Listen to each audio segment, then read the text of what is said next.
Vamos começar com o bode que está na sala.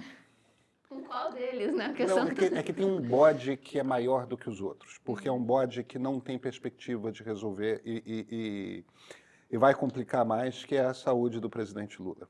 Lula será um candidato à presidência da República com 81 anos de idade e, por mais que muita gente queira negar, a idade está acusando. Eu olho os boletins médicos, perdão, eu olho os boletins médicos e cada boletim médico novo me deixa mais apavorado, porque aquela coisa, tipo, o presidente acordou lúcido, se a notícia começa, se o título começa com o presidente acordou lúcido, isso quer dizer que a perspectiva era de que talvez não acordasse lúcido, né? Se a gente tem que celebrar que o presidente acordou lúcido, a notícia é ruim. A notícia é essencialmente ruim, porque esse é um governo que depende muito da saúde do presidente da República. Olha para o Palácio do Planalto. Você tem o ministro Alexandre Padilha, que tem a responsabilidade de fazer articulação com o Congresso Nacional. Você tem o ministro Rui Costa, que tem o trabalho de gerenciar os ministros todos. E você tem um terceiro ministro que está saindo, que é o ministro responsável pela comunicação. Eu digo que está saindo porque o Paulo Pimenta, que é um petista gaúcho, muito antigo, tudo mais, ele é, desde o início, um dos ministros mais criticados do Palácio do Planalto. Esses três ministros, o ministro da Articulação Política, o ministro da Casa Civil, o ministro da Comunicação, eles são responsáveis, eles são tipo os lugares tenentes do presidente Lula. Eles são os caras que são responsáveis por fazer com que o presidente possa ter menos trabalho, porque ele tem o país inteiro para governar. Então você tem que ter uma estrutura que ajuda nesse processo. Alexandre Padilha e Arthur Lira, o presidente da Câmara dos Deputados, não se falam. Eles são brigados.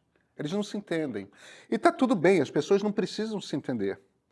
Mas se você tem um ministro cuja responsabilidade é fazer a interação entre o Poder Executivo e o Poder Legislativo, e esse ministro não conversa com o presidente da Câmara dos Deputados, esse ministro não serve para a função. Ele não ajuda. Além disso, você tem um Congresso que é difícil mesmo, e aí daqui a pouco a Carol está chegando, a gente precisa conversar por que esse Congresso é difícil.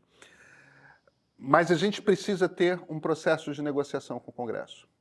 E a única pessoa que tem conseguido avançar com essa negociação com o Congresso é o próprio presidente Lula. É que começa a virar uma coisa de que o PT fica metralhando, os ministros batem cabeça, um ministro quer uma coisa, o outro ministro quer outra coisa, é o Rui Costa que não está trabalhando. É verdade. Inclusive em relação ao Fernando Haddad, né? Exatamente. O Haddad combina um projeto com Lula, um determinado tipo de pacote de cortes, e aí, de repente, o ministro do Trabalho está reclamando, o ministro da Previdência está reclamando, o ministro disso está reclamando, o ministro daquilo, e tudo bem, quer dizer, o governo não está se entendendo, esse é o trabalho do Rui Costa. E o Haddad e o Rui Costa também não se dão bem, né? Não se dão. Então, percebe? Você começa a criar uma situação em que ferrou. E a única pessoa que mantém a unidade desse governo, que é um governo que está cada vez mais inoperante, é o presidente Luiz Inácio Lula da Silva. E o presidente Luiz Inácio Lula da Silva é um senhor que começa a acusar a idade. Ele caiu de um banquinho, vamos esquecer aqui, tá? Um banquinho. Sabe banquinho? A gente senta... cortando a unha, né? Exatamente. Veja, o Niemeyer faz esculturas lindíssimas que não servem para a gente viver. É verdade. São muito bonitos os prédios, são mesmo, são lindos os prédios. Mas o banheiro do Palácio do Alvorada, eu nunca entrei no Palácio do Alvorada, eu conheço os outros prédios de Brasília.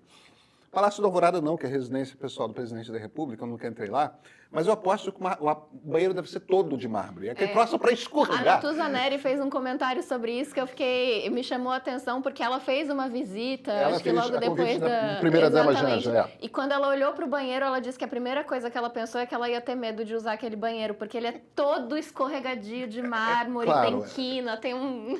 Aí, para esses banheiros, a gente precisa ir ou lá na feirinha comprar aqueles tapetinhos, sabe? Antiderrapante, ou então comprar nas lojas chinesas. Emborrachadinho embaixo. Isso, assim, exatamente, pra não escorregar, exatamente, colocar exatamente. barra, né, pra apoiar. Exatamente. Ou faz isso, e aí, claro, o presidente Lula decidiu que ia cortar ele próprio as unhas dos pés, imagina só.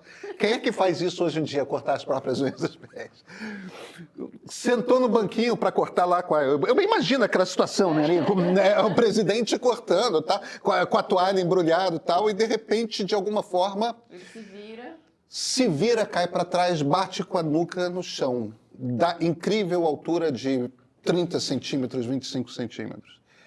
Eu estou brincando com isso, mas não adianta. Eu tenho 50 anos de idade, eu tenho um pai de 80. As coisas ficam mais difíceis. E se tudo der certo comigo e contigo, a gente vai chegar aos 80 também, e teremos mais dificuldade de fazer com que o corpo obedeça a certas coisas.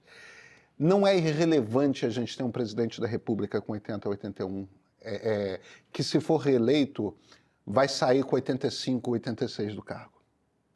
Isso não é um detalhe, isso não é uma coisa irrelevante. E a gente precisa começar a entender se o Brasil quer ter um presidente de 83, 84, 85 anos. Porque a realidade, veja, isso não tem nada a ver com o presidente ser do PT. Isso não tem nada a ver com o presidente ser de esquerda. Mas a realidade do mundo como ele se mostra é que o governo Lula é isso aí. O governo Lula é o presidente Lula com esses 3 ministros gerenciando o Palácio do Planalto.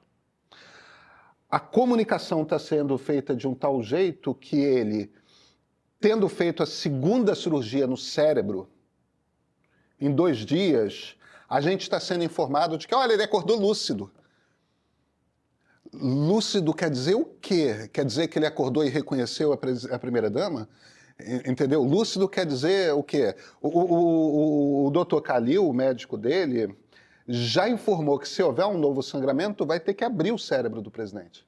Vai ter que abrir a calota craniana para, sei lá, fazer o quê? Cauterizar? Não se cauteriza, evidentemente. Ele tinha dito que o risco era desprezível, mas se acontecer, vai ter que fazer isso. A comunicação está toda errada, porque é uma comunicação alarmista o tempo todo. É uma comunicação para não deixar ninguém tranquilo. Ainda mais porque o presidente depende dele mesmo para governar. Ele não tem um governo que funciona sem ele. Então, nesse momento em que tem um monte de decisões muito delicadas e muito difíceis de negociar, que estão passando pelo Congresso Nacional, a gente está numa situação em que Lula está ausente, e o fato de Lula estar ausente quer dizer diretamente que a coisa não anda.